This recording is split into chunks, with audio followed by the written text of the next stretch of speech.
الحمد لله الذي هدانا إلى سبيل الهداية والعرفان وجعلنا من أهل الإسلام والإيقان. نحمده سبحانه وتعالى على أن أظلنا شهر عظيم يسمى رمضان، شهر أنزل فيه القرآن هدى للناس وبينات من الهدى والفرقان، ترمد فيه الذنوب وتقشف فيه القلوب، ونشهد أن لا إله إلا الله وحده لا شريك له شهادة بالقلب واللسان، ونشهد أن سيدنا ومولانا محمدا عبده ورسوله الذي عرفنا ما يدخلنا الجنان، صلى الله عليه وعلى آله وأصحابه أكمل أهل الإيمان وسلم تسليما كثيرا. أما بعد، فقد دخل شهر رمضان فخذوا بركاته بالطاعات وتنزه عن العصيان. أما بعد, dear brothers and sisters, Ramadan Mubarak to all of you. In this khutbah, I will inshallah mainly talk about the purpose and objective of Ramadan fasting, which is acquiring taqwa.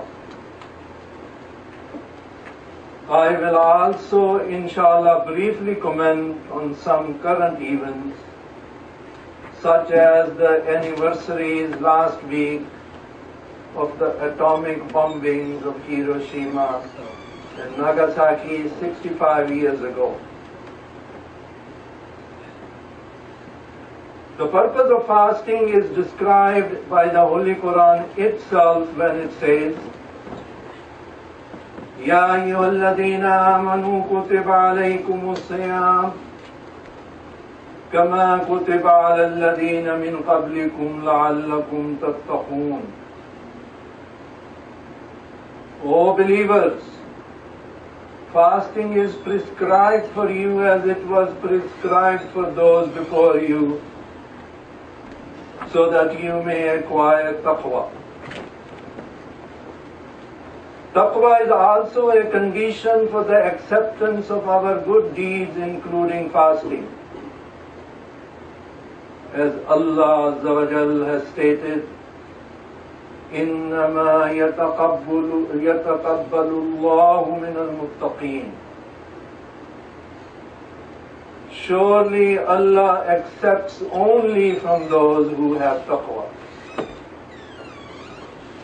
If the purpose of fasting is to acquire taqwa, and fasting is accepted only if we have some taqwa,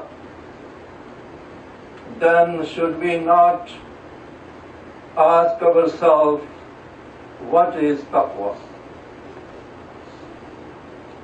In Arabic, the word taqwa means shielding or protecting oneself from something harmful.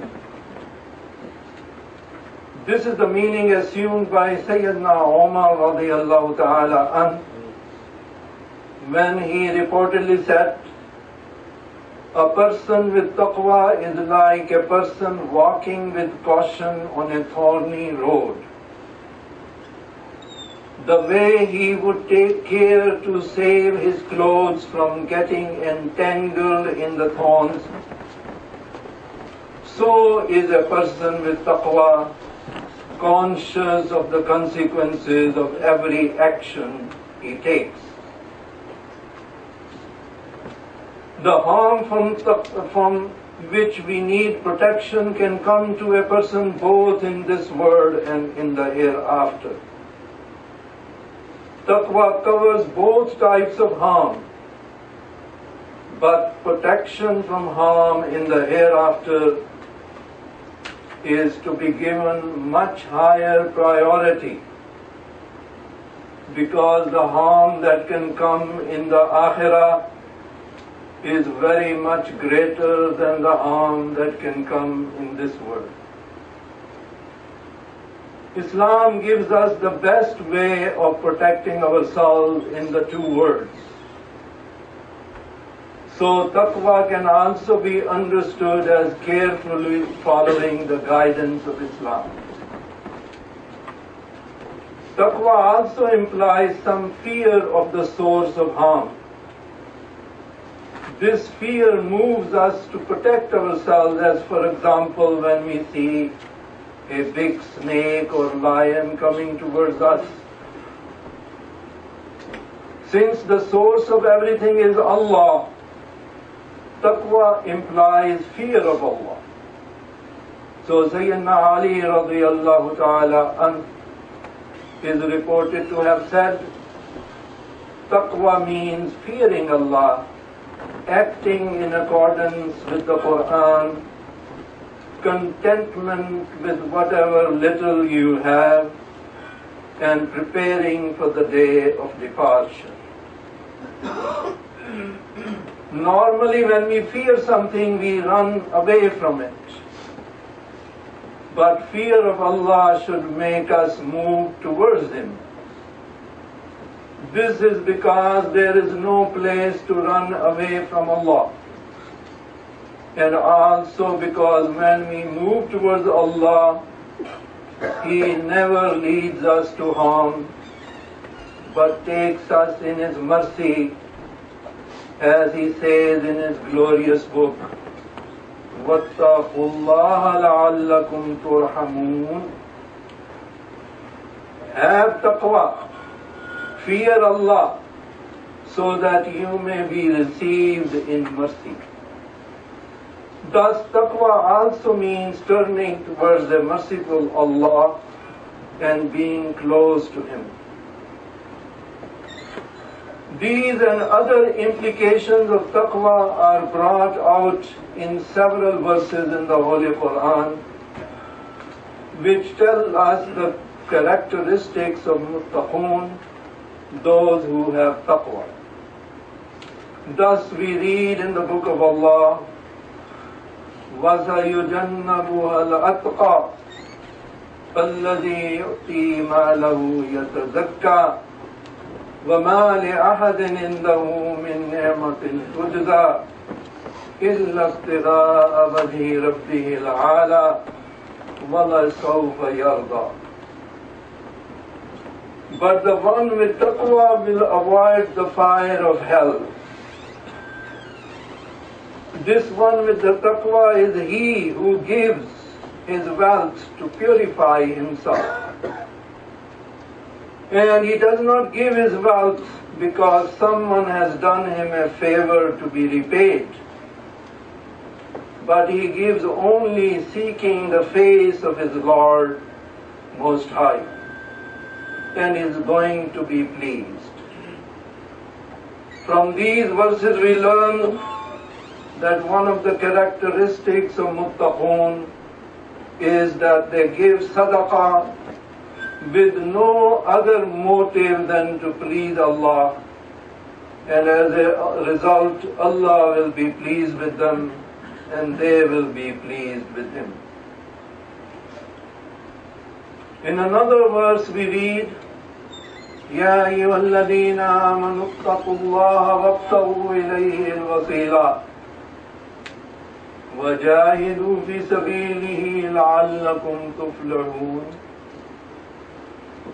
O you who believe, have taqwa of Allah, seek the way of access to Him, and do jihad in His way, that you may be successful.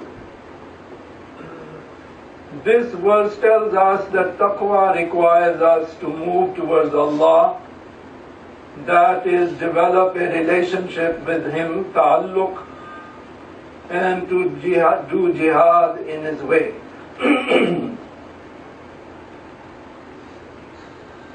Jihad and taqwa are also connected in the following ayah.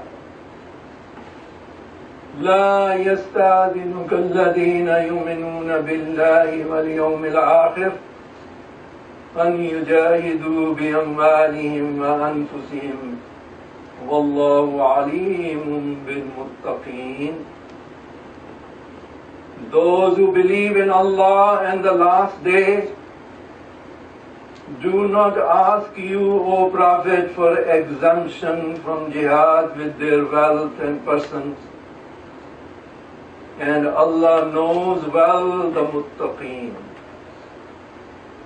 This refers to the fact that many weak Muslims or hypocrites used to make different types of excuses to stay away from jihad.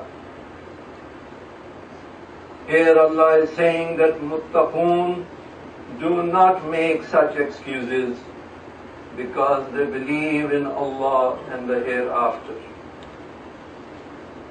In the first few verses of Surah Al-Baqarah, we find some more characteristics of the muttaqoon. ذَلِكَ الْكِتَابُ لَا رَيْبَ فِيهِ هُدًى لِلْمُتَّقِينَ الَّذِينَ يُؤْمِنُونَ بِالْغَيْبِ وَيُقِيمُونَ الصَّلَاةَ وَمِمَّا رَزَقْنَاهُمْ يُنْفِقُونَ وَالَّذِينَ يُؤْمِنُونَ بِمَا أُنْزِلَ إِلَيْكَ وَمَا أُنْزِلَ مِنْ قَبْلِكَ وَبِالْآخِرَةِ هُمْ يُوقِنُونَ أُولَئِكَ عَلَى هُدًى مِّن رَّبِّهِمْ وَأُولَئِكَ هُمُ الْمُفْلِحُونَ. This is the book about which there is no doubt, a guidance for the muttaqoon. And who are the muttaqoon? Those who believe in the unseen, establish prayer, and spend out of what we have provided for them, and who believe in what has been revealed to you, O Muhammad, and what was revealed before you, and in the hereafter they have a firm faith. Those are upon right guidance from their Lord, and it is those who will be successful. Still more characteristics of muttaqoon are found in the following words, in the verse of Al-Birr. وَالْمُوفُونَ بِعَهْدِهِمْ إِذَا آهَدُوا وَالصَّابِرِينَ فِي الْبَأْسَاءِ وَالضَّرَّاءِ وَحِينَ الْبَأْسِ أُولَئِكَ الَّذِينَ صَدَقُوا وَأُولَئِكَ هُمُ الْمُتَّقُونَ. Those who fulfill their promise when they promise and are patient in poverty and hardship and during battle, those are the ones who have been true and faithful, and it is those who are muttaqoon. Ya ibadallah, barakallahu lana wa lakum fil Qur'an al-azim wa nafa'na wa iyyakum بالآيات والذكر الحكيم إنه تعالى جواد كريم مالك بر رؤوف رحيم يا أيها الذين آمنوا اتقوا الله وكونوا مع الصادقين واستغفروا ربكم إنه غفور رحيم أستغفر الله لي ولكم ولسائر المسلمين.